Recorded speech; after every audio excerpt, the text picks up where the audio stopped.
This WSK OKJ Supermaster Series round 4 at Lonato was just insane, but like insane. First of all, the race started with a red flag due to a massive bailout into turn 1. After the restart, the first two drivers pulled away into the lead and it looked like a pretty boring race. But then like 4 laps till the end, it got spicy again. Why? Well, because the driver in P3 in the energy car closed up, got himself out to P2, and then as soon as that happened, the driver in P1 actually started to defend like 3 laps till the end of the race, and then it got really spicy. And so stick till the end of this video to see what happened. Lights out, we race. Good start for the driver in P1 and P3. They immediately pull away. In the background, oh, big crash at the back. That looked a big one actually. Now drivers in P1 loses the lead from the driver in P2 and now goes and tries to get back the position. Ooh, overshoots the braking a little bit and actually hits the driver in P1, and there's now a bit of a gap in the lead, which is always a nice thing to have in the opening lap. But ooh, there seems to be slow procedure. Actually no, red flag. So that was for the crash into turn 1. It was actually a big one. Big one. I don't know if they got hurt. I hope they didn't, but it was actually a big one and they had to basically cancel the race. So we are back after almost half an hour of interruption due to the red flag. We are back with the OKJ final and lights out. Driver in P1 and P3 get a good start.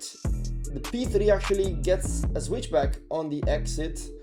The driver in P1 actually loses 2 positions and falls down to P3. Also dream start for the driver in P5. We go into turn 3, everybody defending their position.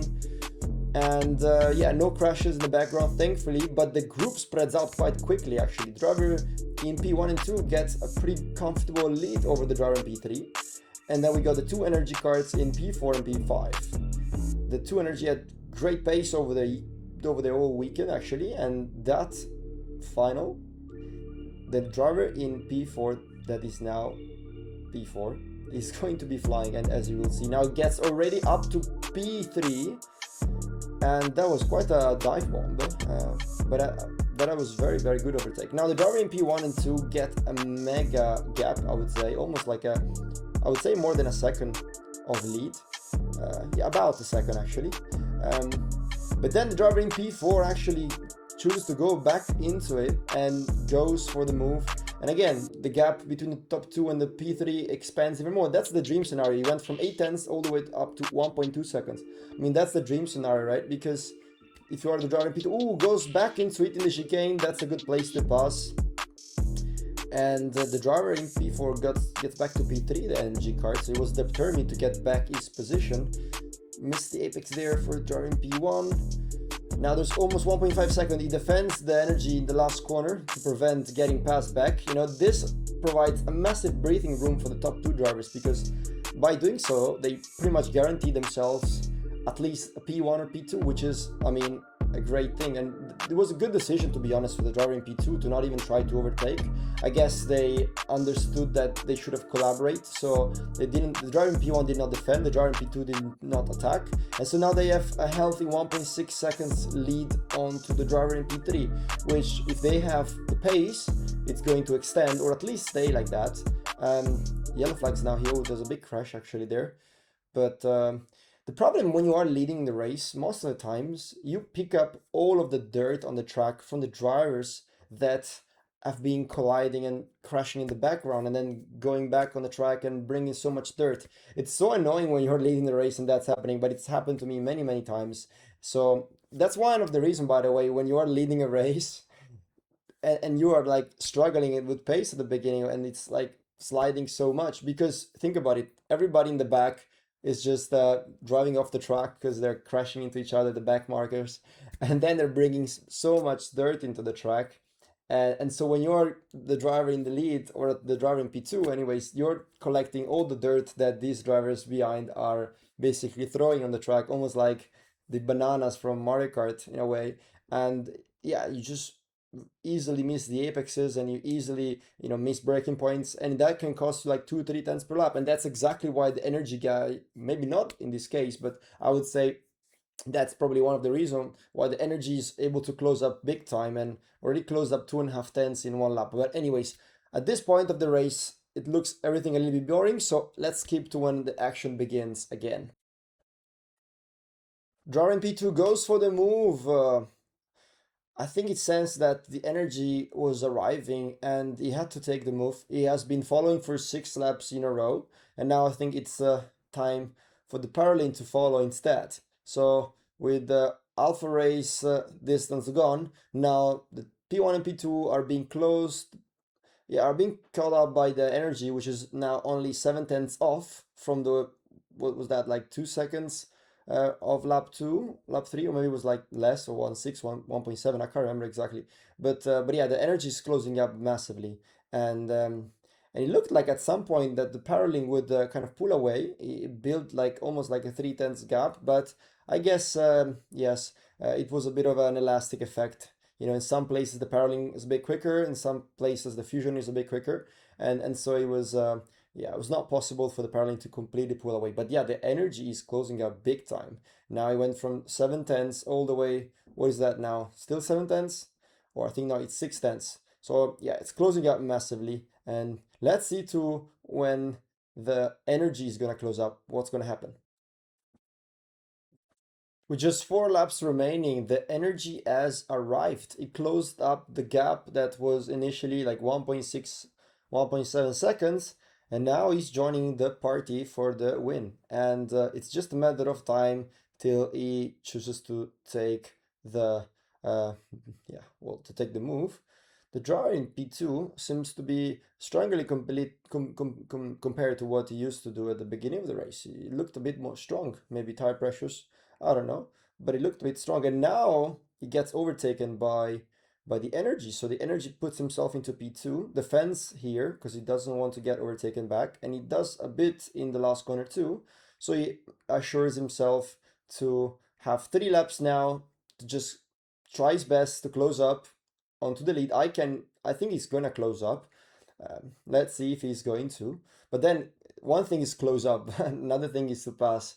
And we know that in the last laps of a race, you're gonna try everything you can if you're leading to not let anybody else pass. And I think that is what the driver in P1 is going to do. He knows that the energy is fast because well, he saw that there was a big gap before between the top two, obviously, and the driver in P3. So the fact that the guy has closed up, it means he had mega pace. So yeah, there you go. He starts to defend, understandably so. I mean, that was last corner was not amazing because now he puts himself vulnerable for a switchback.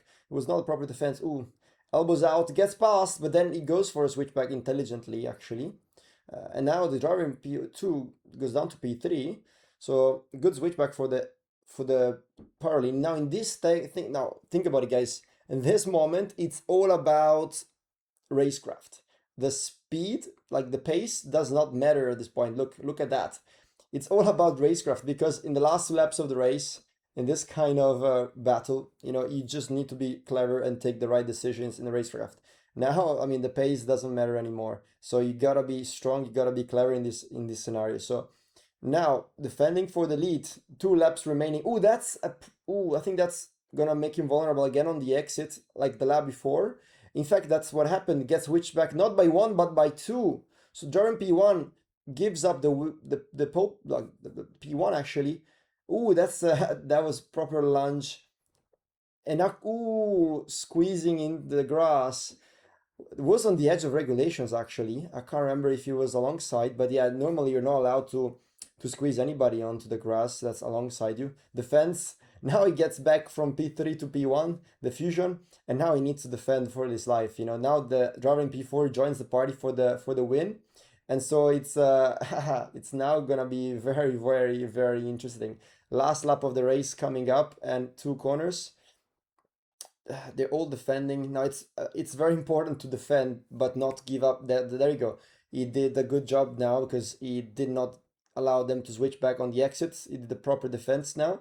So yeah, now the driver in P1 and 2 have a bit of a gap. The driver in P3 and P4, it's almost like now the group has been fragmented. Defending, but then opening up to get still good. Stops and completely parks it at the apex in a very, clever way to not get a switchback.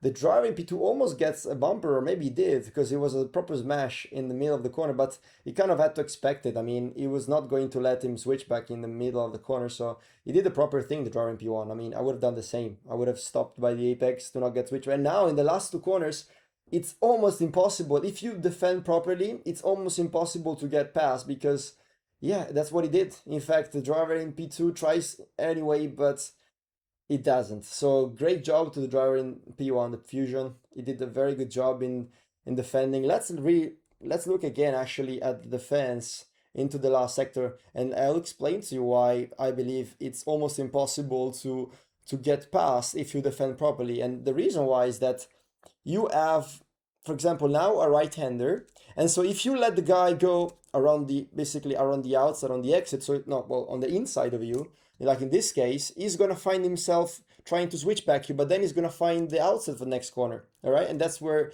the driver in P1 wants you to go. He wants you to go on the outside, and exactly that's what happened. He puts you there, and again, it's gonna happen the same because we have a sequence of corners, and if he tries to switch back, I mean, and if he doesn't fully manages to, then he finds again in the wrong place because now he finds himself again on the outside, which basically makes him almost impossible to pass him. Like once somebody is alongside you on the outside, like in this case on the entry of a corner, it's impossible for them to pass you on the inside of a corners. Like they cannot, get on top of you and then find themselves. So it's actually easy to control basically. Like if you're the driver in P1 lead, like in the inside, it's very easy to control and to defend because you can just like run the driver on the outside, and that's basically the dream scenario. And the only thing that you need to avoid now is that they're gonna switch back you on the exit, but that's exactly what he does in a clever way. He completely parks here on the outside and the apex, and he cannot get switched back, and you can see he makes a tight line on the exit.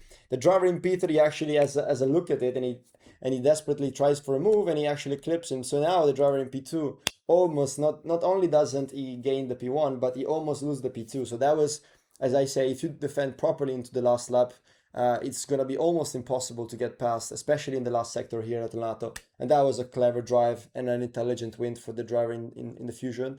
And yeah, congrats to him.